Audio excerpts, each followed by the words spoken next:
The first blow struck the back of Elara Vale's knees before anyone in the Blood Moon Hall bothered to ask whether forcing a woman 6 months pregnant onto stone might kill the child inside her. Her legs buckled, but she twisted desperately as she fell, throwing one hand against the floor so her belly would not take the impact. Pain tore through her wrist and both knees, and a thin streak of blood appeared beneath her torn dress, while hundreds of wolves watched from the ascending galleries. Some recoiled, others whispered. No one stepped forward. At the foot of the council, dais stood Lady Seraphine Ravencroft in a crimson ceremonial gown, holding a parchment bearing the Blackthorn seal. Beside Elara lay the royal moon seal she was accused of stealing and the black crescent pendant that had been ripped from her neck. Seraphine pushed the parchment toward her with the toe of her jeweled shoe. Sign away your claim to the child. Confess that you seduced a warrior, and perhaps this pack will show your bastard more mercy than it showed his mother. Elara's fingers instinctively covered the curve of her belly as something small moved beneath her palm, and that tiny movement gave her more strength than every alpha gathered in the hall had managed to take from her. The parchment did not merely contain a confession. It surrendered all maternal rights to the Blackthorn Council, allowing them to seize her baby immediately after birth and place the child under a guardian of suitable rank. Seraphine had made certain those words were read aloud. She wanted every servant, soldier, noblewoman, and elder to hear exactly how completely an Omega could be stripped of everything she loved. Sign, Elder Garrick Ravencroft ordered from the dais, his silver council chain gleaming against his black robes. Or you leave Blackthorn before moonrise. Elara lifted the parchment with trembling fingers. Seraphine smiled because she mistook exhaustion for surrender. Then Elara tore the document straight through its royal seal. The sound was small, almost delicate. Yet it silenced the chamber more effectively than a roar. You can take my room, my name, and every meal from my table, Elara said, forcing herself upright on bleeding knees, but you will not take my child. Seraphine's smile disappeared. She bent, snatched up the black crescent pendant, and held it where Elara could see the tiny silver mark carved into its center. Elara's breath caught. 6 months earlier, Alpha King Chaol Draven had fastened that pendant around her neck with his own hands. It had belonged to his mother, and through months of unanswered letters, whispered insults, shrinking food portions, and nights when Elara had slept with both hands around her growing belly because she no longer trusted the footsteps outside her door, that pendant had remained the one physical proof that Chaol's promises had once been real. Seraphine knew exactly what it meant to her. That was why she dropped it onto the stone and brought her heel down. Metal cracked beneath her shoe. Elara flinched as though the blow had landed against bone. A royal heirloom does not belong around an Omega thief's neck, Seraphine said. Then she stepped closer. You have one final privilege before exile. Bow your head and acknowledge your future, Luna. A guard seized Elara's hair when she refused. Another forced both hands against her shoulders. Her belly tightened painfully, yet she stared directly at Seraphine. I would rather crawl beyond these walls carrying my child than teach him his mother bowed to a lie. The guard had just begun forcing Elara's head downward when the enormous bronze doors behind the assembly crashed open hard enough to shake the torch flames. Cold daylight flooded across the hall, and every voice died. Alpha King Chaol Draven stood between the doors wearing battered black armor, a torn cloak hanging from one shoulder and dried blood darkening the metal over his ribs. He was supposed to be 3 days north of Blackthorn. Garrick knew it. Seraphine knew it. The shock on their faces lasted only a heartbeat, but Elara saw it. Chaol's gaze moved past the council, past the throne, prepared for his triumphant return, and found her on the floor. His eyes dropped to the blood on her knees, then to her swollen belly, then to the broken pendant beneath Seraphine's shoe. Finally, he saw the fist tangled in Elara's hair. Something in the king's face became terrifyingly still. Remove your hand from her, he said, each word carrying through the chamber, or I will remove it from you. The guard released Elara as though burned. Chaol stepped forward and asked the question that turned Seraphine white. Who forced my pregnant mate to kneel? No one answered. Wolves who had laughed minutes earlier lowered their eyes. Garrick's fingers tightened around the arms of his council chair, while Seraphine stared at Chaol as if the dead had walked through the doors. Elara remained on her knees, not because anyone still held her there, but because after 6 months of surviving the belief that Chaol had abandoned her body had forgotten how to rise. Chaol looked at the curve beneath her dress again, and the rage in his expression fractured into something far more painful. He had not known. She could see that immediately. Whatever letters had reached him, hers had not. Yet before he could cross the distance between them, Garrick stood and declared that Elara was accused of theft, deception, and carrying a fatherless child. Kale slowly turned toward him. The entire pack seemed to stop breathing. And if you want to see why an entire council risked the wrath of an Alpha King to destroy one pregnant Omega, stay with this story, because the humiliation in this hall had begun 6 months earlier, with a promise Kale himself had been too afraid to keep. On the night before the Northern War, Elara had stood alone with Kale in the royal healing chamber while rain struck the windows and soldiers assembled below. Their moon bond was already sealed, hidden beneath clothing where the council could not see it, yet Kale still refused to announce her as his mate. Elara had not asked for a crown. She had asked for protection from exactly the people who smiled at Kale during council meetings and called Omegas disposable when they believed he could not hear. "Tell them before you leave," she had pleaded, pressing his hand against her cheek. "Not because I need their permission to love you, but because if something happens to you, they will erase me from your life before your blood is dry." Kyle had the authority to summon the council that very night. He could have placed Elara beside him before every noble house in Blackthorn.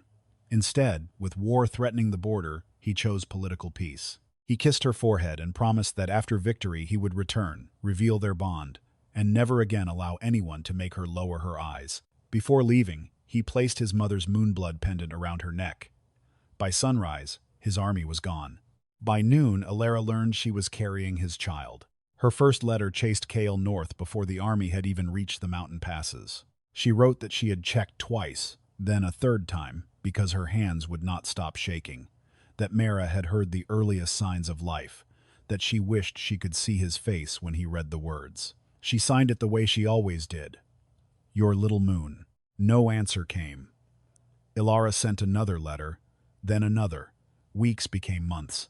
Kale's own letters, once frequent, stopped arriving as well. That was when Seraphine began appearing with sympathetic eyes and carefully sharpened kindness, asking whether Elara was sleeping, whether the baby was healthy, whether she had heard from the king. Soon afterward, Elara's food allowance was reduced. Her rooms were reassigned, and whispers about the unknown father of her child spread through Blackthorn faster than winter fever. Elara endured because she believed one thing with humiliating stubbornness. Kale would return, and when he did, the lies would collapse.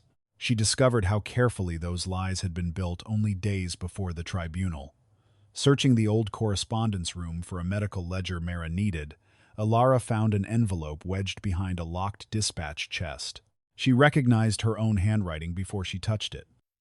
It was the first letter she had written to Kale, the letter telling him about their child. The royal courier mark was missing. The envelope had never left Blackthorn. Someone had opened it and resealed it. Pressed into the damaged wax was the unmistakable edge of Elder Garrick Ravencroft's wolf head ring. Elara's blood went cold. But another mark beside it frightened her more, a narrow smear of crimson sealing wax carrying the faint impression of a rose pierced by a claw, Seraphine's private crest. Elara understood then that Seraphine had not learned about the pregnancy when the rumors began. She had known almost from the beginning. And somewhere beyond Elara's sight 6 months earlier, Seraphine had finished reading that stolen letter, rested one hand thoughtfully against her own empty stomach, and told her father, if Kale returns, he must never find Elara standing beside his throne with that child. Seraphine did not destroy Elara all at once, because a sudden attack would have left fingerprints even the Blackthorn Council could not ignore. Instead, she dismantled the pregnant Omega's life piece by piece, until cruelty began to resemble ordinary palace routine.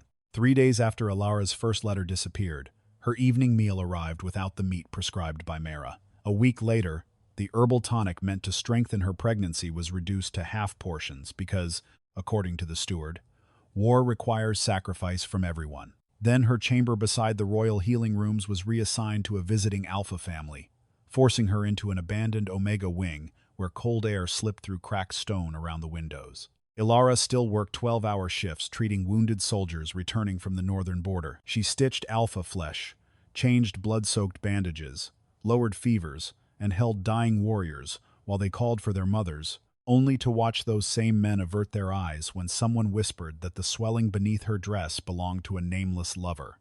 Seraphine never needed to strike Elara herself. She simply taught Blackthorn that humiliating her carried no consequence. The ugliest rumor arrived with a young border guard named Corvin, who stood in the training courtyard before nearly 40 witnesses and claimed Elara had shared his bed shortly after Kale departed. Elara had treated a spear wound in Corvin's shoulder twice, and that was the full extent of their relationship. Yet Garrick summoned her publicly, rather than investigating privately. Corvin described nights that had never happened, while men around him exchanged knowing looks. And when Elara demanded he repeat the accusation while looking directly into her eyes, his courage faltered for a fraction of a second. She saw shame there. She also saw the new silver clasp on his cloak, an expensive piece no ordinary border guard could have afforded. "Tell them what they paid you," Elara said. Garrick immediately accused her of threatening a witness. Seraphine watched from beneath the covered gallery, perfectly composed, until Elara placed both hands around her belly and walked away without begging anyone to believe her. That evening, someone scratched a single word into Elara's chamber door: war. By morning the servants had removed the carving, but not before Seraphine made certain half the palace had seen it. Then came the letter that nearly accomplished what hunger and humiliation had failed to do. Seraphine delivered it personally, carrying an envelope stamped with Kale's royal wolf seal and wearing the expression of a woman bringing news she wished she did not possess. The message claimed Kale had heard rumors of Elara's pregnancy, denied responsibility for the child, and instructed the council to prevent her from using his name. It also stated that upon his return he intended to consider Seraphine as a politically suitable Luna. Elara read the letter twice without speaking. The room seemed to narrow around her until the only thing she could hear was the blood pounding behind her ears. Kale had promised that no one would make her lower her eyes again. Yet here was his seal, apparently turning every insult against her into permission. Seraphine waited for tears. Elara gave her none. Only after Seraphine left did Elara notice what grief had initially hidden. The letter began, "Elara Vale." Kale had never addressed her that way in private, not once. Even during arguments, even when angry, he called her Little Moon. Elara folded the forgery carefully instead of burning it. For the first time, Payne stopped asking why Kale had abandoned her and began asking who needed her to believe he had. That suspicion brought her to Myra after midnight, when the old healer could examine her without Garrick's watchers counting every visit. Myra was furious at Elara's weight loss and more disturbed by the weakness appearing in her pulse despite a pregnancy that otherwise seemed strong. She inspected the remaining tonic and detected a bitter trace that should not have been present, but there was too little left to identify conclusively. When Myra placed the black moonblood pendant near Elara's abdomen, the unborn child moved sharply, and Elara's moonbond warmed beneath the skin of her wrist. Myra's expression changed. "This does not prove paternity," she warned immediately, refusing to turn ancient tradition into convenient certainty. "But your child is reacting to an artifact bound to the royal bloodline. That should not happen easily." Before Elara could ask what it meant, Myra gripped her hand. Someone had been requesting copies of Elara's medical records, including the estimated date of conception, expected delivery, and every change in the child's heartbeat. The requests bore authority from Seraphine's household. This was no longer gossip designed to shame an inconvenient Omega. Someone was documenting her pregnancy with the precision of an inheritance dispute. Elara understood why 2 nights later, when she followed a servant carrying a bundle of infant linens into Seraphine's private wing. She should have turned back before the guards returned, but something embroidered on the top blanket stopped her. The silver-crowned wolf, reserved for children of the royal house. Elara slipped through the half-open chamber door and found a nursery prepared behind Seraphine's bedroom. There was a carved oak cradle, tiny ceremonial robes, a silver feeding cup engraved with the Draven crest, and above the cradle hung a plaque bearing words that made Elara's stomach contract with terror. Heir of Blackthorn.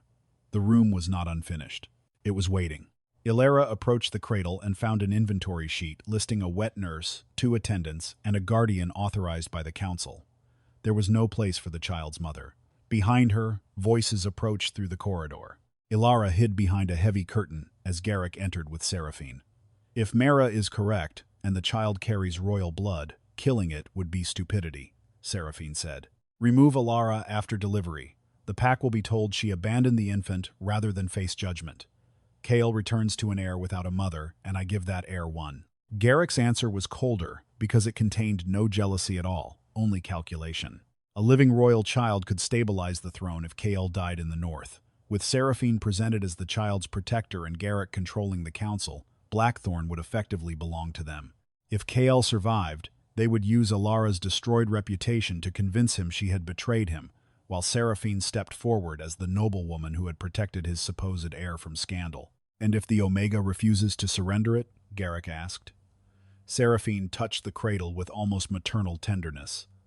"Then she does not survive the birth." Hidden only yards away, Elara covered her mouth to silence the breath that tried to escape her. Every insult suddenly acquired purpose. The missing letters, the false lover, the reduced food, the medical records, the forged message from Kael. They had not been trying merely to drive her from the palace. They were constructing a history in which Elara could disappear, and no one would question why. Worse, they were preparing to place her baby into Seraphine's arms and call the theft mercy. From that night onward, Elara stopped waiting passively for Kael to save her. She copied the nursery inventory, hid the forged royal letter beneath a loose stone in Mera's dispensary, and asked Mera to preserve samples of every tonic delivered to her. Yet, Seraphine was already moving faster.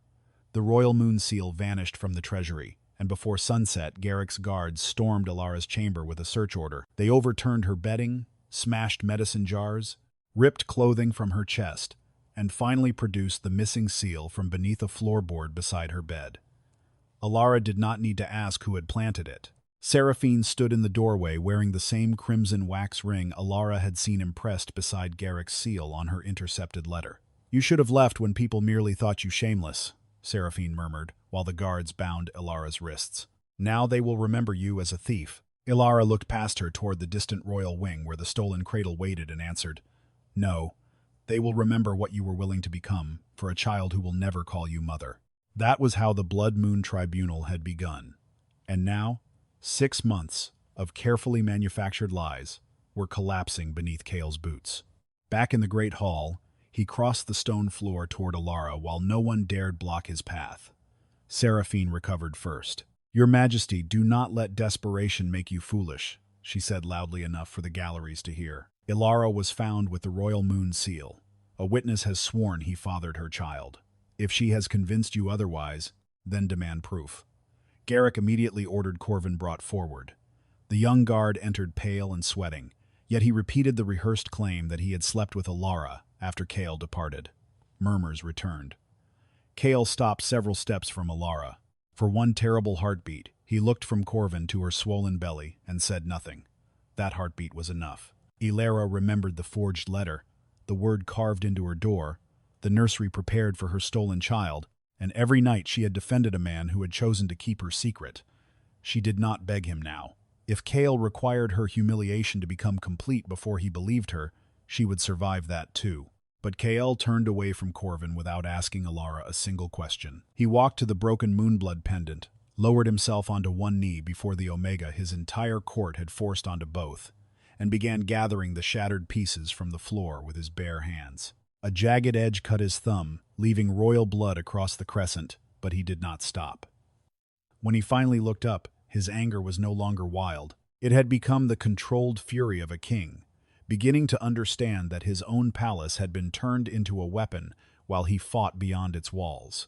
"I will not ask the woman I bonded to prove she did not betray me simply because men who despise her rank demand entertainment," he said. Then his gaze settled on Garrick. "She proves nothing today. You prove every accusation you made against her." Elara's throat tightened, not with forgiveness, because 6 months could not be repaired by one gesture, but with the first fragile recognition that the man before her had finally chosen publicly what he had once been too politically afraid to choose. The side doors opened before Garrick could answer. Mera entered carrying 3 heavy treasury ledgers, followed by Captain Rowan with a leather courier sack darkened by rain and road dust. Seraphine's composure cracked visibly when she saw them. Mera placed the first ledger on the tribunal table and opened it to an entry dated 3 days before Elara's arrest. The royal moon seal had been removed from its secured cabinet under special council authorization. Elara had never entered the treasury. The signature approving access belonged to Garrick, but the person recorded as receiving the seal was Lady Seraphine Ravencroft. A shock rolled through the hall. Garrick immediately claimed the seal had been requested for ceremonial preparations. Mara answered by producing the inventory record, showing it was never officially returned.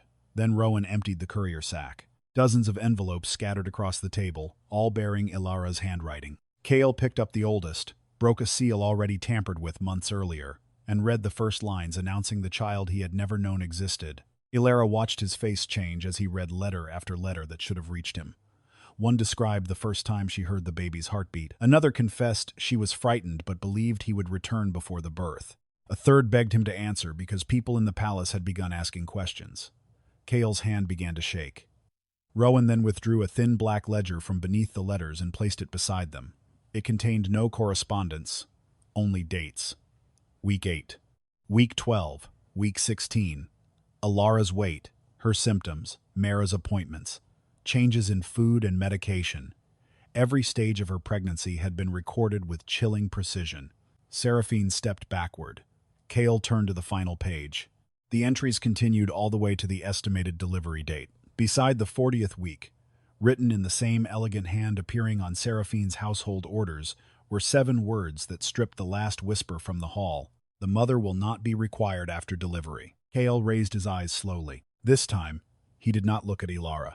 He looked at Seraphine, and for the first time since the Alpha King entered Blackthorn, the woman who had spent 6 months preparing to steal his child understood that returning early had not saved her plan.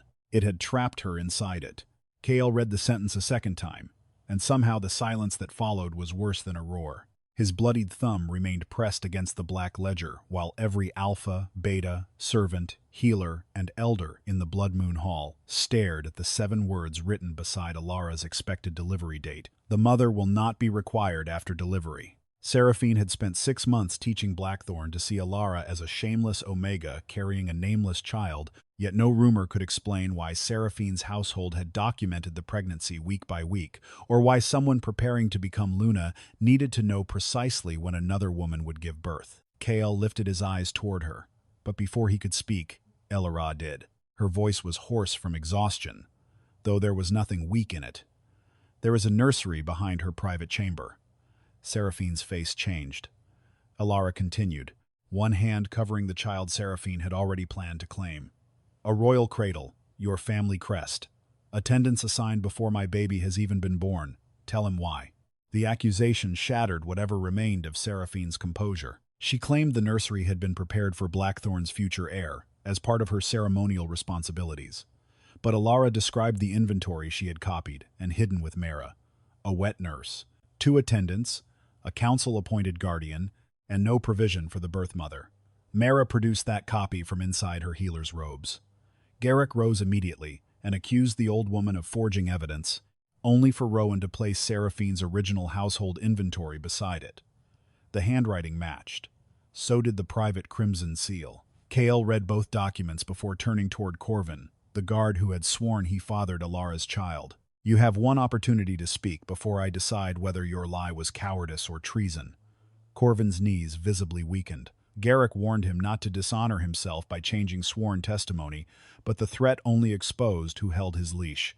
Corvin looked at Elara's bleeding knees, then at Cale, and finally whispered that Garrick's steward had paid him 20 silver crowns and promised him land if he claimed the unborn child. The galleries erupted, but Cale silenced them with a raised hand and ordered the treasury records seized before anyone could alter them. Corvin confessed that he had never touched Elara beyond receiving treatment for his shoulder, and the expensive silver clasp she had noticed months earlier had been part of his payment.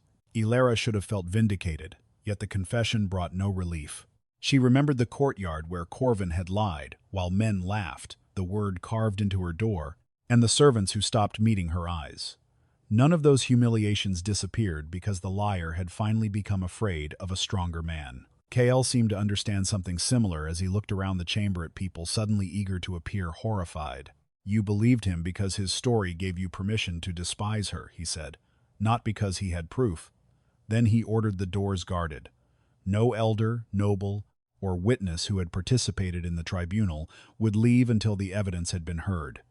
For the first time, the same hall built to judge Elara became a cage around those who had judged her. Garrick attempted one final retreat behind Blackthorn law.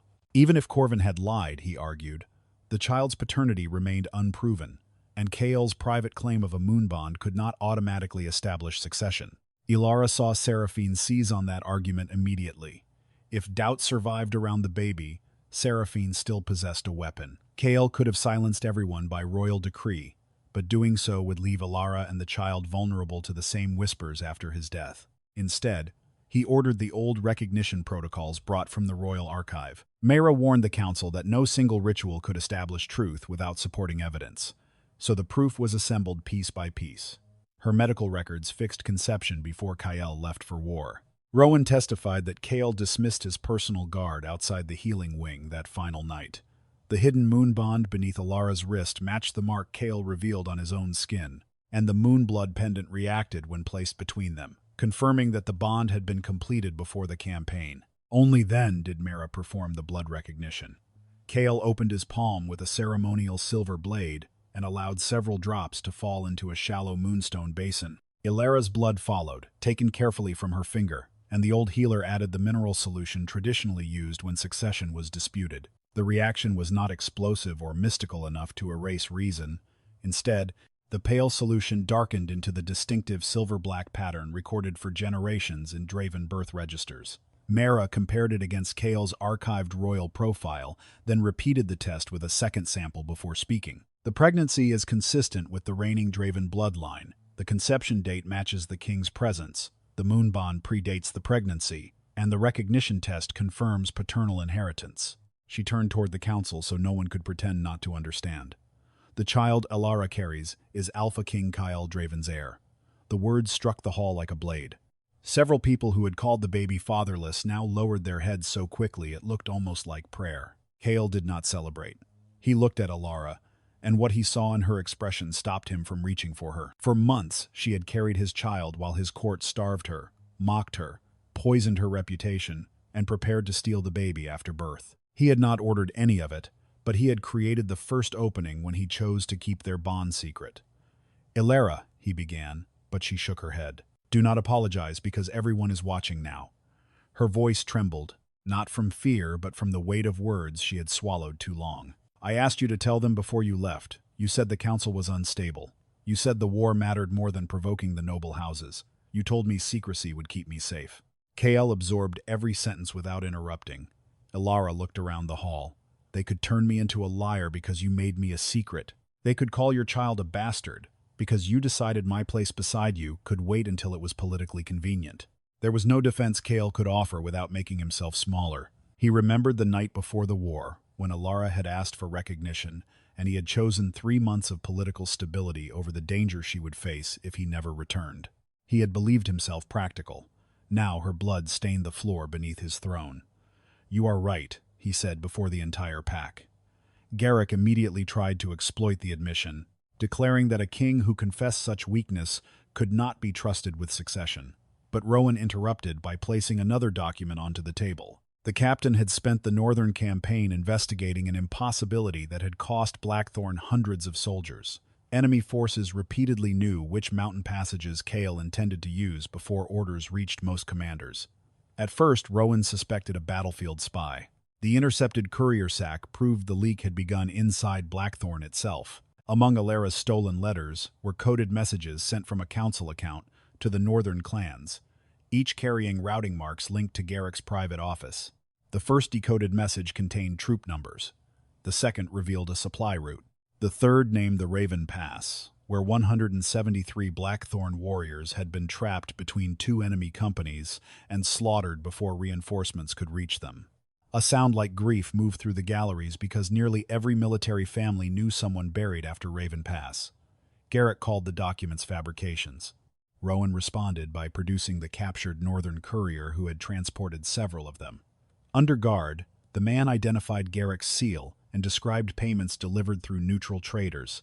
Kael's face changed as he realized the conspiracy surrounding Elara was attached to something much larger than a stolen throne. Garrick had not merely taken advantage of the war. He had fed men into it. Every extra month Kael remained north gave Seraphine more time to destroy Elara, while every Blackthorn soldier killed weakened the royal forces Garrick would eventually need to overthrow. Then Rowan unfolded the message that made Kael's control finally crack. It had been intercepted 3 weeks earlier and partially decoded during the journey home. The first line concerned Kale.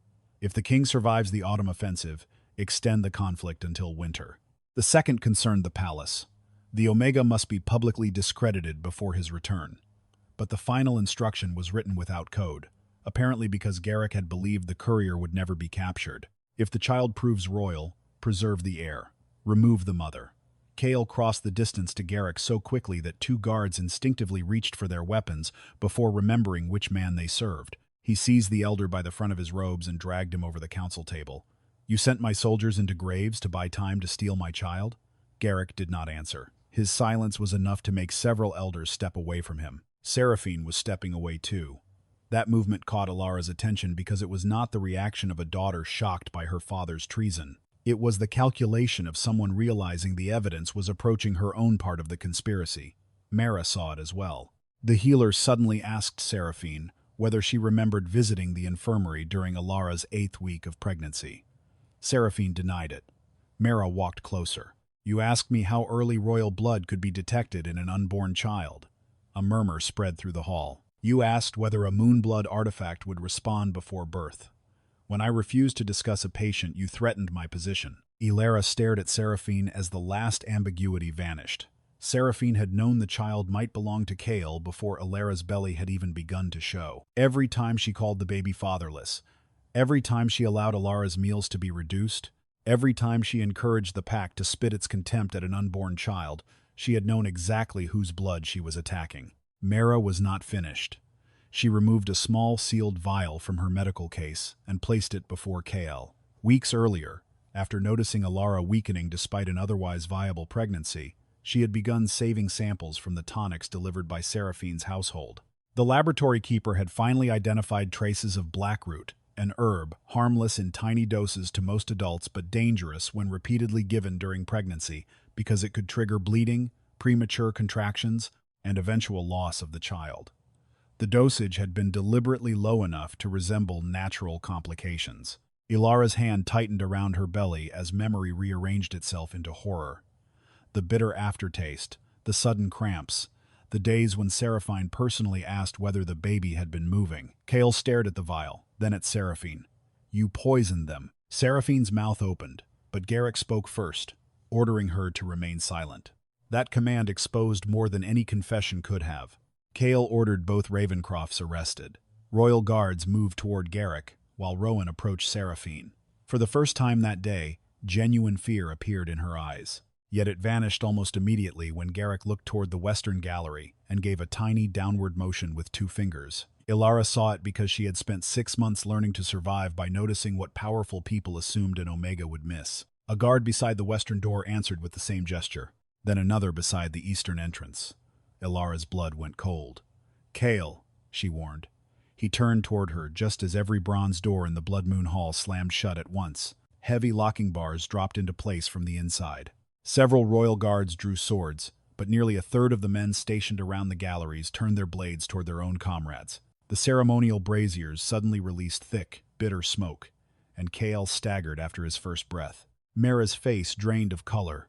Wolfsbane. Garrick slowly straightened his robes as the loyal half of the chamber realized they had been surrounded. Seraphine moved behind the line of rebel guards, all pretense finally stripped from her face. The tribunal had never been their final defense.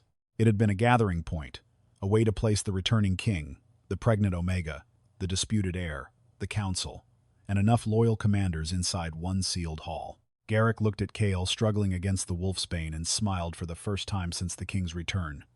You were supposed to die in the north, he said, but perhaps this is cleaner. Blackthorn can bury its weak king, its troublesome Omega, and every witness to their little scandal before sunset. Kyle reached for his sword despite the poison filling his lungs. Elara moved instinctively toward him, protecting her belly with one arm. Around them, steel left its sheaths. Only then did Elara understand the full cruelty of the morning. They had never gathered the pack merely to watch her kneel. They had gathered it to watch a dynasty die.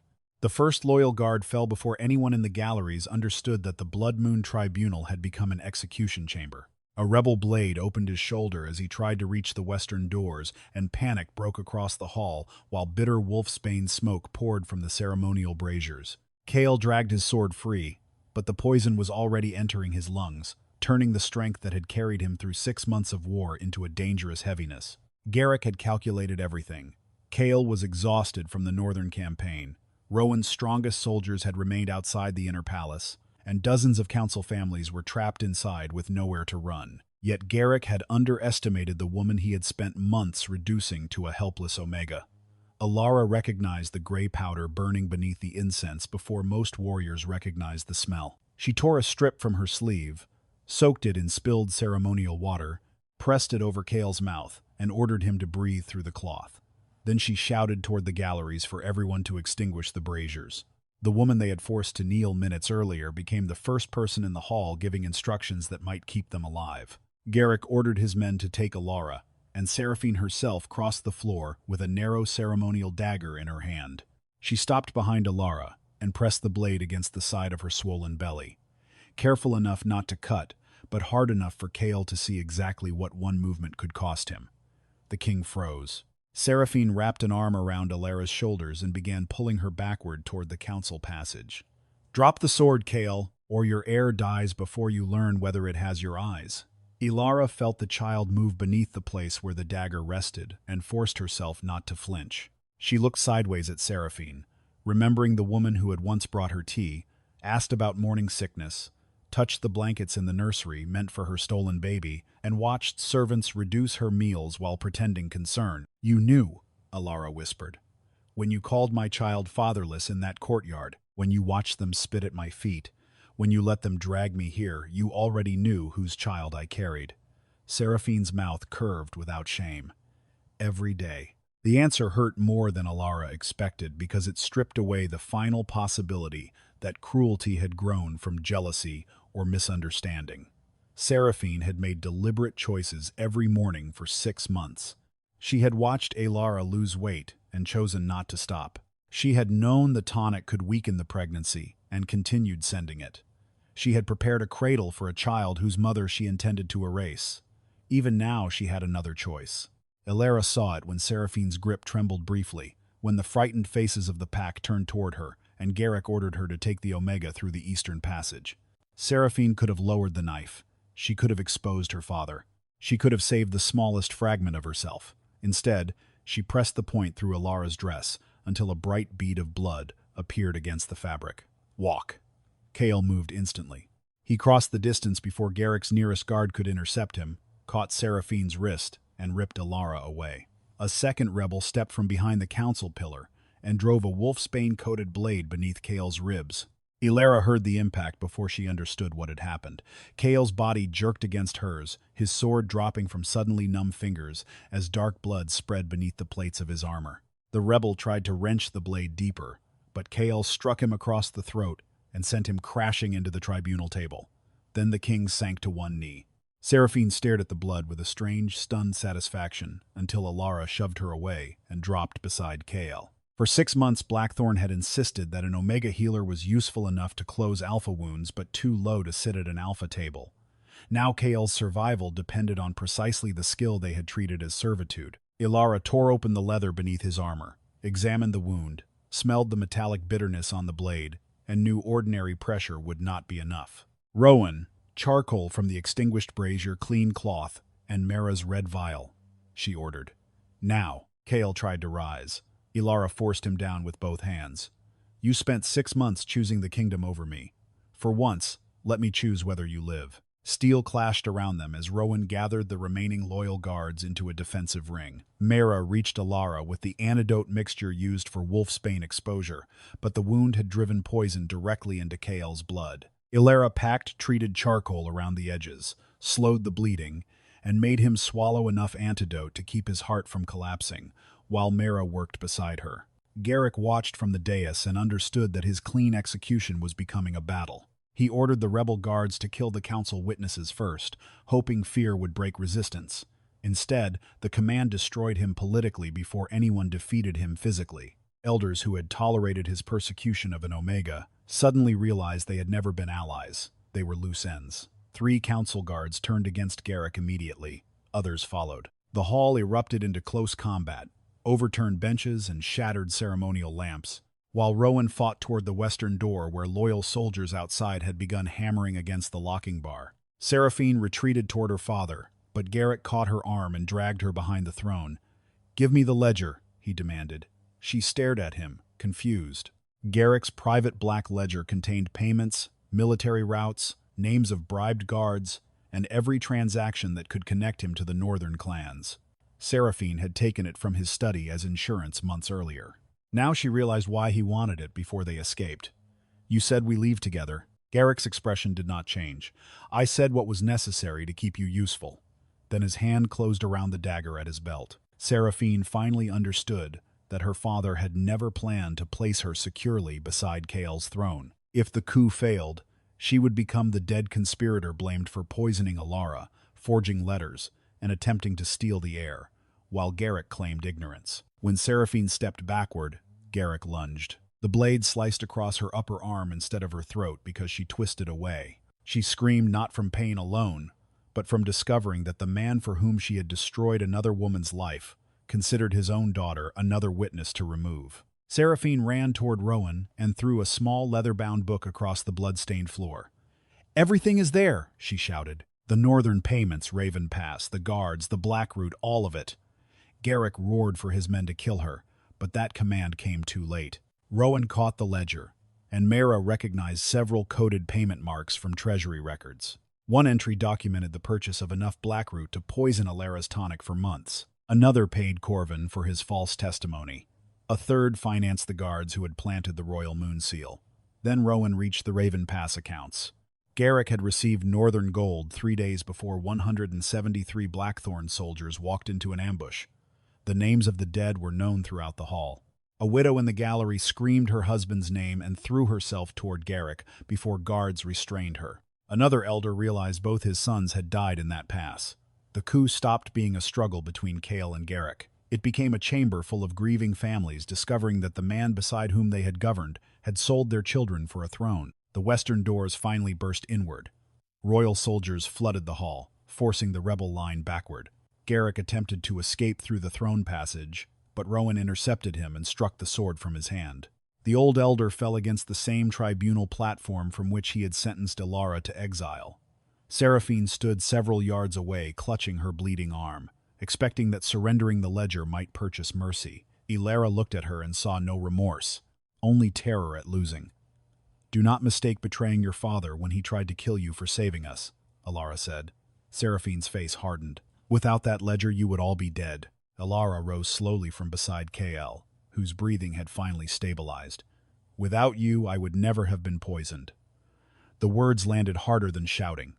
Rowan ordered Seraphine bound. This time, when iron closed around her wrists, none of the guards hesitated because of her title. Kael forced himself upright with Elara's help once the fighting ended. Blood soaked his side, but he refused to leave, before addressing the people who had watched Elara's humiliation. His gaze moved across the galleries until it found the warriors who had kicked her knees, the elders who had approved the tribunal, and the nobles who had laughed when Seraphine called her child a bastard. "Which one of you defended her before you knew the child was mine?" he asked. No one answered. "Which one objected when a pregnant woman was threatened with losing her baby?" Again, silence. Kael pointed toward the blood Elara had left on the floor. "You did not discover compassion today. You discovered consequences." Then he ordered the 2 guards who had physically forced Elara down to step into the center of the hall and kneel. Both obeyed immediately, trembling now that the woman they had treated as powerless stood beside the king. Elara stopped Kael before he could order the elders down with them. She had dreamed through too many sleepless nights of watching the people who humiliated her finally lower their heads, yet standing there she discovered that fear-driven submission tasted too much like the cruelty Seraphine had offered her. "No," she said. Kael looked at her. Elara faced the hall instead. "If I had not been his mate, would forcing me onto that floor have been acceptable? If this child belonged to a stable hand, would taking him from me have been justice? If Kael had died in the north and never walked through those doors, would any of you have stopped them?" No one could answer, because the truth was standing among them. Elara's voice hardened. "Then do not kneel because you learned who I belong to. Remember that I belonged to myself before your king ever claimed me." For several breaths, even Kael said nothing. Then he ordered every member of the tribunal detained for formal investigation, not merely those who had joined Garrick's coup. Anyone who forged evidence, withheld medicine, falsified testimony, profited from stolen military information, or knowingly assisted the attempt to seize Elara's child would stand trial. Garrick laughed bitterly from his restraints and accused Kale of tearing Blackthorn apart for an Omega. Kale turned toward him. No, you tore it apart when you decided the weakest person in this palace was the safest one to abuse. Seraphine lowered her eyes for the first time. The victory should have belonged to Elara in that moment. She had survived the lies, exposed the conspiracy, saved Kael after he was stabbed, and watched the men who forced her down lose the power that protected them. Then a violent cramp tightened across her abdomen. Elara gripped the edge of the tribunal table. Mara saw her face and moved immediately, but another contraction folded Elara forward before the healer reached her. Warmth spread down the inside of her legs. When Elara looked down, blood was running over her ankle and dripping onto the stone. Kael's expression emptied of everything except terror. He caught her before she fell, ignoring his own wound as Myra shouted for blankets and ordered the crowd back. Seraphine watched from between two guards, and something ugly returned to her eyes. "The Black Root," she whispered, almost laughing despite the blood on her own arm. "You stopped me, Elara, but perhaps you were already too late." Kael lunged toward her, but Elara screamed as another contraction tore through her, forcing him back to her side. Mara pressed both hands against Elara's abdomen and searched for the child's heartbeat. Her face tightened. She shifted position and tried again. Elara clutched Kael's wrist so hard her nails cut his skin. "Tell me," she begged. Mara did not answer. The same hall that had been filled with swords moments earlier became horribly quiet, while the old healer searched again. Kael bent over Elara, his forehead against hers, repeating that their child was strong, that she was strong, that he was there now, but his voice broke on the final words because they both understood how little now could repair 6 months of poison. For one terrible stretch of silence, Mara could hear nothing. Elara stopped breathing. Kael looked toward the healer, and the Alpha King, who had faced armies without lowering his head, whispered the only plea no crown could command anyone to grant. "Please, find my child." For 3 days, the doors of the royal healing chamber remained closed, and Kael never changed the armor stained with Elara's blood. Mara had found the child's heartbeat again inside the Blood Moon Hall, faint and dangerously slow, but finding it had not meant saving it. Elara bled through the night while healers fought the damage caused by months of blackroot, hunger, fear, and the violence of the tribunal. Kael sat outside with his wounded side freshly bound, and the broken moonblood pendant clenched in his palm until its jagged edge reopened the cut across his thumb. He remembered Elara asking him to announce their bond before the war. He remembered telling her to wait, because challenging the council might fracture Blackthorn. He had called secrecy protection because that word made cowardice easier to carry. Now the woman he loved was fighting to keep their child alive because he had protected the peace surrounding his throne, instead of the woman standing beside it. When Myra finally emerged, exhausted, she told him Elara would live. Their child would live too. Kael bowed his head, but relief did not absolve him. It merely gave him time to answer for what his silence had cost. Elara woke the following evening and found Kael sitting beside her bed without crown, armor, or royal cloak. He reached for her hand, then stopped before touching it. "I loved you privately because loving you publicly threatened the stability of my crown," he admitted. "I told myself I was protecting Blackthorn. You paid for that decision with your body, your name, and almost our child." Elara's eyes filled, but she did not offer him the forgiveness he desperately wanted. She told him Garrick had created the conspiracy, and Seraphine had chosen cruelty every day, yet neither fact erased Kael's choice to leave her without recognition. Love remained between them, wounded but alive. Trust would require something more difficult than an apology. Kael accepted that. He did not ask her to become Luna. He did not promise revenge would heal her. Instead, he summoned a second Blood Moon tribunal and ordered every family that had lost someone at Raven Pass, every Omega mistreated under Garrick's laws, and every witness to Elara's humiliation invited into the Great Hall. This time, the accused would stand where Elara had bled. Garrick entered without his silver council chain, while Seraphine arrived without the crimson robes that once announced her future as Luna.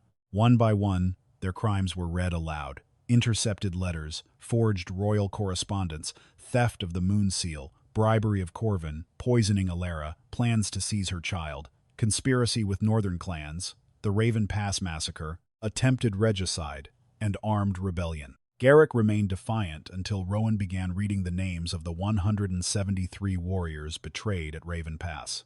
Their families stepped forward as each name echoed beneath the vaulted ceiling.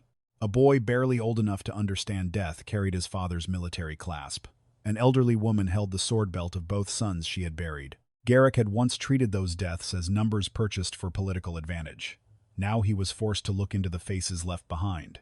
His estates were confiscated to support the widows and children of the soldiers he betrayed. His family authority was abolished, and his name was struck from the council records. He would spend the remainder of his life imprisoned at the northern fortress, overlooking the graves created by the information he sold. Seraphine's punishment struck somewhere even deeper, because Kael understood exactly what she had worshipped. She had wanted to be Luna, wanted the court to bow, wanted Elara's child in her arms, and Kael's throne behind her. The ceremonial Luna crown that Garrick's faction had secretly commissioned was carried into the hall. For one fleeting instant, Seraphine stared at it with the hunger that had destroyed everything around her.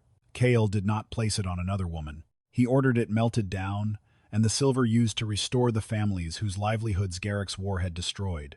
Seraphine's estates were seized, her hereditary privileges revoked, her household servants released from their oaths, and her name permanently barred from royal succession. She would live under confinement rather than escape into a quick death, forced to watch Blackthorn rebuild without her. The women she had ordered to reduce Elara's meals testified against her. Corvin testified against her. Even the guards she had bribed abandoned her when the payments were exposed. Everything Seraphine had sacrificed humanity to possess vanished while she remained alive to understand the exchange. Before the prisoners were removed, Rowan placed Garrick at the exact spot where Elara had been forced down. The elder refused to kneel until the families of Raven Pass entered the center of the hall and surrounded him in silence. No one struck him. No one needed to. Garrick looked from one widow to another, then toward the children whose fathers would never return because of him, and his legs finally gave way. Seraphine stood beside him until Myra placed the repaired moonblood pendant before her. A silver seam now crossed the crescent, where Seraphine's heel had broken it. She stared at that scar, then at Elara, entering through the bronze doors, with one hand resting protectively over her still pregnant belly. Kael walked beside her rather than ahead. The entire pack rose. Seraphine looked toward the throne she would never touch, toward the child she had planned to steal and failed to destroy, and toward the Omega she had expected to erase. Whatever strength remained in her expression collapsed. She sank to her knees beside her father, without anyone ordering her to do it.